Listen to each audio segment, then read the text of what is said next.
What happens when one of television's most outspoken hosts decides to ambush a beloved Hollywood legend on live television, only to have it backfire spectacularly?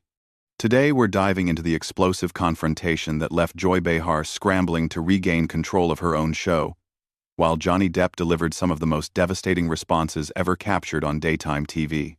If you want to see how a seasoned actor can completely dismantle a talk show host's credibility in real time, you need to stick around for this entire breakdown. Make sure to subscribe and drop a comment letting me know what you think about how this all went down. The View had been struggling with ratings for months, and the producers were desperate for a viral moment that would get people talking. When Johnny Depp's publicist reached out about a potential appearance to discuss his latest film project, Joy Behar saw her opportunity.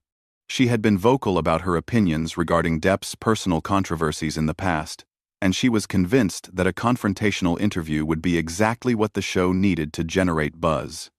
What the producers didn't realize was that Behar had gone completely off script. The planned interview was supposed to focus on Depp's return to filmmaking and his creative process. But Behar had other plans.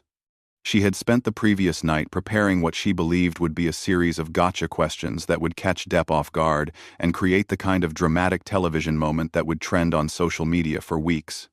As Depp walked onto the set that morning, the audience erupted in applause.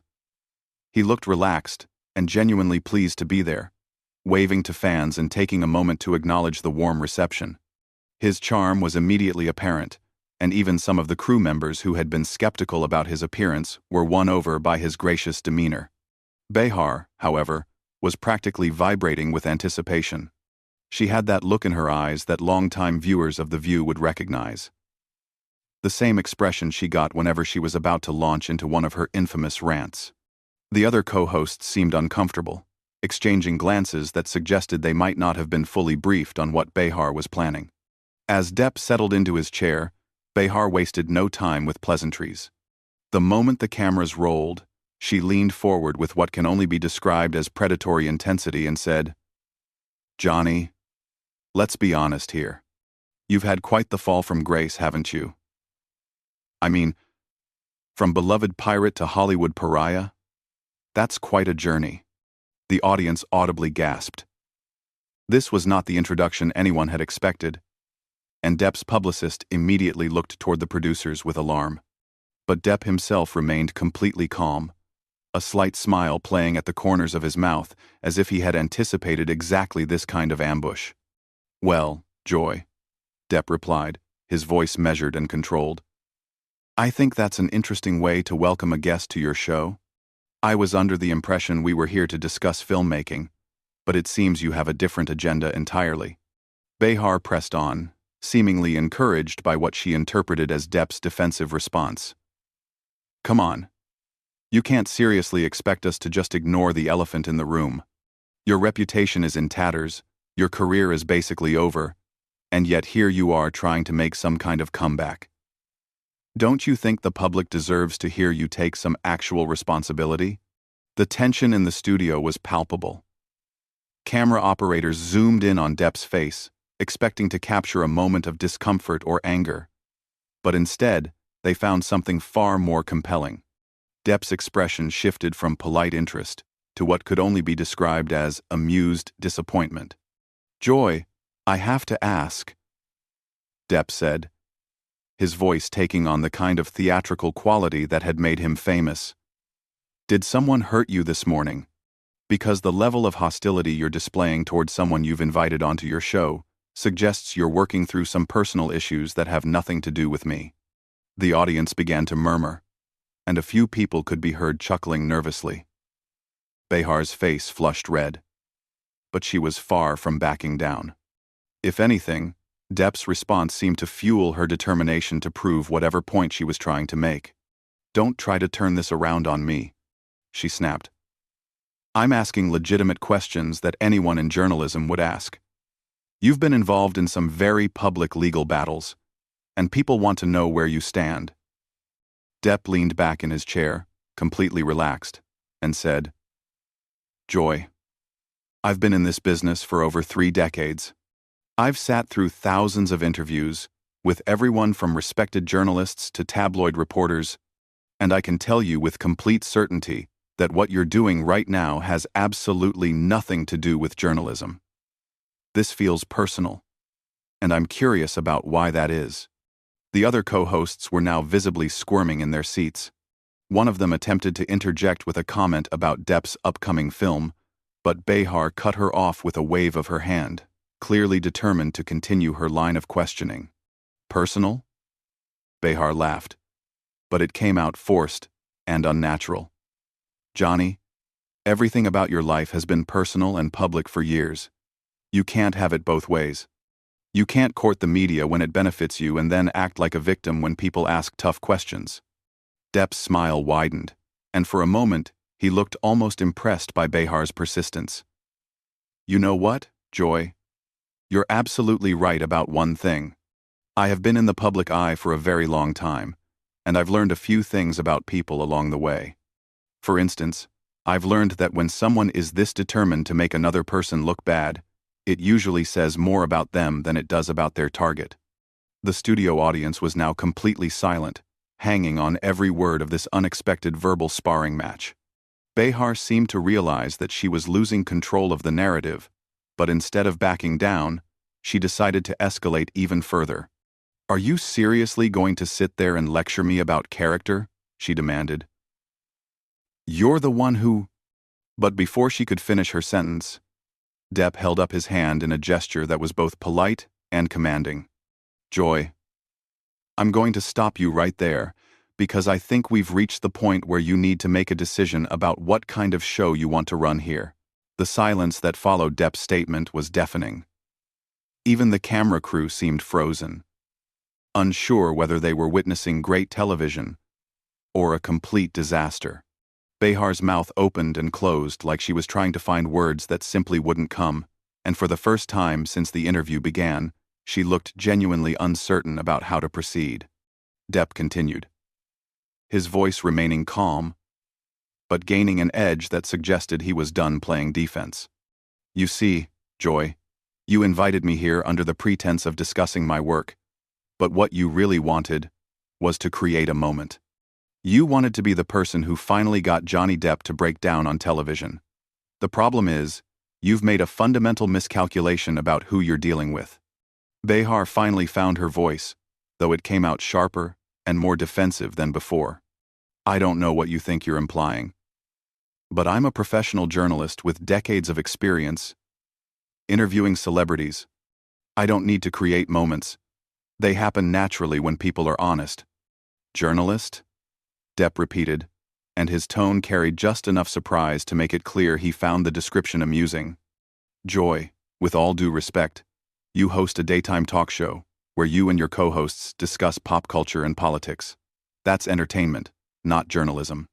And the fact that you're trying to hide behind the shield of journalism to justify what is clearly a personal attack tells me everything I need to know about your character." The audience was now completely captivated.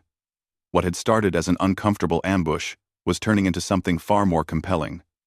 A masterclass in how to handle hostile questioning without losing composure.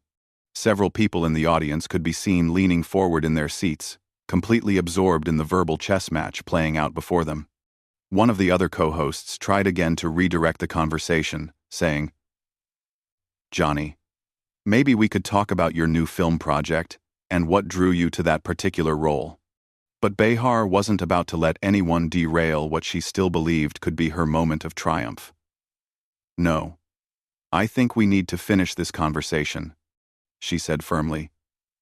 "Johnny seems to think he can come on this show and turn the tables by attacking me personally, but I'm not going to be intimidated." Depp laughed, and it was a genuine sound of amusement rather than mockery. "Joy, I haven't attacked you personally. I've simply pointed out that your approach to this interview is unprofessional and appears to be motivated by something other than legitimate curiosity about my work. If you want to call that an attack, then I think you're proving my point about this being personal for you." Behar's face was now bright red, and her voice rose as she said, "You want to talk about unprofessional? Let's talk about someone who thinks they can waltz back into Hollywood after everything that's happened and expect people to just forget about their behavior. There it is. Depp said softly, but his words carried clearly through the studio. Now we're getting to the real issue, aren't we? You're not upset about anything I've done professionally. You're upset because you've decided that I should be punished, and the fact that I'm still working, still creating, still being invited onto shows like yours, that bothers you on a personal level. The accuracy of his observation seemed to hit Behar like a physical blow. She sat back in her chair, clearly struggling to formulate a response that wouldn't confirm what Depp had just suggested. The other co-hosts were now looking everywhere except at their colleague, obviously uncomfortable with how far this had gone. I think, Depp continued, what's really happening here is that you've appointed yourself as some kind of moral arbiter for the entertainment industry.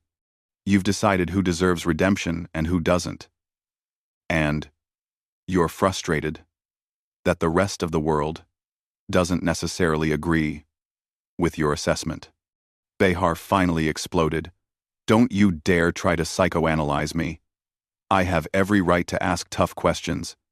And if you can't handle that, then maybe you shouldn't be doing interviews. Joy, Depp said, his voice dropping to almost a whisper, forcing everyone in the studio to strain to hear him. I've handled tougher questions from actual journalists who knew how to ask them without making it personal. What you're doing isn't tough questioning. It's just mean-spirited. And the fact that you can't see the difference is deeply concerning. The camera caught Behar's reaction perfectly. Her face cycling through anger, embarrassment, and something that looked almost like panic. She had clearly expected Depp to either get angry and storm off, or to become defensive and flustered. Instead, he was systematically dismantling her entire approach while remaining completely composed. You know what I think happened here? Depp asked, addressing not just Behar but the entire studio audience. I think someone told you that being aggressive and confrontational would make for good television, and you confused aggression with intelligence. You thought that if you came at me hard enough, I'd crumble, and you'd look like some kind of fearless truth-teller. But the truth is, there's nothing fearless about ambushing a guest on your own show. That's actually quite cowardly. 1. The audience was now completely silent, hanging on every word. Even the other co-hosts seemed transfixed by what was unfolding. Behar looked around desperately, as if searching for support from her colleagues, but found none. I want to ask you something, Joy, Depp continued.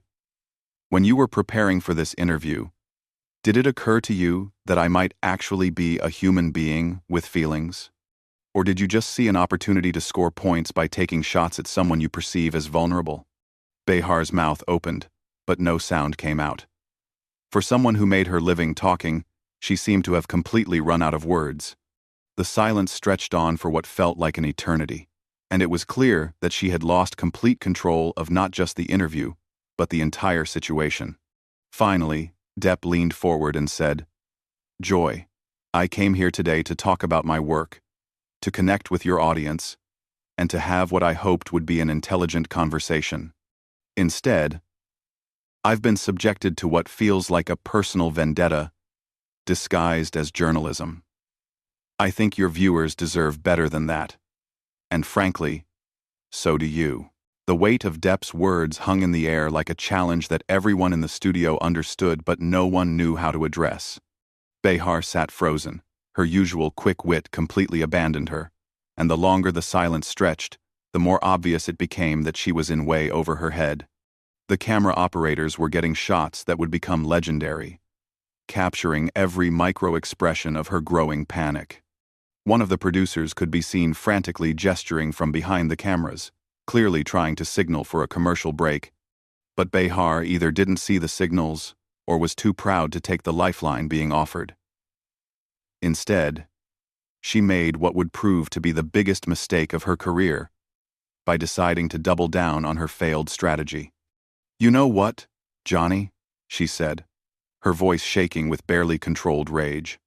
You can sit there and act like the victim all you want, but everyone watching this knows exactly what kind of person you really are. You can't charm your way out of the truth forever. The moment those words left her mouth, something shifted in Depp's demeanor. The patient, almost amused tolerance he had maintained throughout the interview vanished, replaced by something far more dangerous. When he spoke, his voice carried a cold precision that made everyone in the studio sit up and take notice. "Joy, I want you to listen very carefully to what I'm about to say. Because this is important. You just accused me of being a bad person on live television without offering a single specific example of wrongdoing. That's not journalism. That's not entertainment. That's defamation. And the fact that you think you can do that without consequences tells me that you've been surrounded by yes people for so long that you've forgotten how the real world works." Behar's face went pale as the implications of what she had just done began to sink in. She looked toward the producers again, this time with obvious desperation. But Depp wasn't finished. "But here's what's really tragic about this whole situation," he continued. "You had an opportunity today to have a real conversation with someone who has spent decades in this business. Someone who could have shared insights about creativity, about resilience, about the craft of acting. Instead, you chose to turn it into a cheap shot fest because you thought that would make you look tough. All you've really accomplished is showing your audience that you're willing to sacrifice basic human decency for what you hope will be a viral moment." The audience was completely riveted now, and several people could be seen nodding in agreement with Depp's words. Behar looked around the studio desperately, as if searching for someone to rescue her from the hole she had dug for herself. But even her co-hosts were avoiding eye contact. "I want to address your audience directly for a moment," Depp said, turning to face the cameras.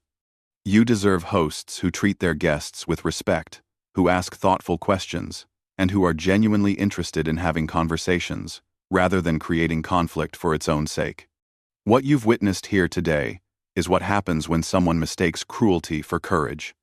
Behar finally found her voice again. But it came out as a desperate shriek. "How dare you lecture my audience? This is my show, and I'll run it however I see fit." "Actually, Joy," Depp replied with devastating calmness, "I think you'll find that this is the network's show, and the sponsor's show, and ultimately, the viewer's show. You're just temporarily in charge of it, and based on what I've seen today, I suspect that arrangement might not last much longer." The look of horror that crossed Behar's face suggested that Depp's words had hit far too close to home. The rumors about declining ratings and advertiser concerns were apparently well-founded, and his casual mention of her potentially tenuous position clearly struck a nerve. "I think," Depp continued, "what we have here is someone who has become so comfortable with being mean that they've forgotten how to be anything else. You've built your career on being the person who says what others won't. But somewhere along the way, you confused being honest with being cruel. And now, when faced with someone who won't be intimidated by your tactics, you don't know what to do." Behar stood up abruptly, her chair rolling backward with such force that it nearly knocked over one of the stage lights. She shouted, "I don't have to sit here and listen to this." "Actually," Depp said, remaining perfectly seated and composed, "you invited me here. So yes, you do have to sit here and listen to this. Unless, of course, you want to walk off your own show, which I suppose would be one way to handle the situation." The challenge in his voice was unmistakable, and Behar seemed to realize that she was trapped. If she walked away, she would look weak and unprofessional. If she stayed, she would have to continue enduring what was essentially a public dismantling of her credibility. Either choice would be humiliating, but walking away would be admitting defeat. She sat back down heavily, but her attempt to regain control was pathetic to watch. "We're going to take a commercial break," she announced, her voice barely steady. "No," Depp said firmly. "We're going to finish this conversation first." The power dynamic had shifted so completely that even Behar's own crew seemed to be taking orders from Depp now. Nobody moved to cut to commercial, and the cameras kept rolling as he delivered what would become the most quoted lines of his entire career. "Joy, I want you to remember this moment," he said, his voice carrying the kind of theatrical weight that had made him one of the most respected actors of his generation. I want you to remember what it feels like to realize that your cruelty has consequences.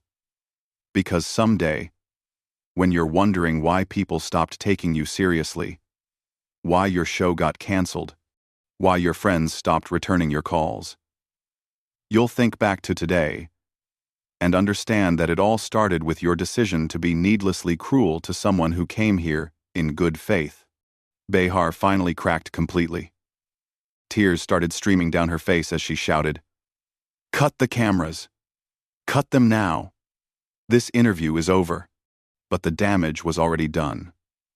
As the studio erupted in chaos, with producers running around, trying to figure out how to salvage the situation, Depp sat calmly in his chair, looking like a man who had just taught a masterclass in how to handle a bully.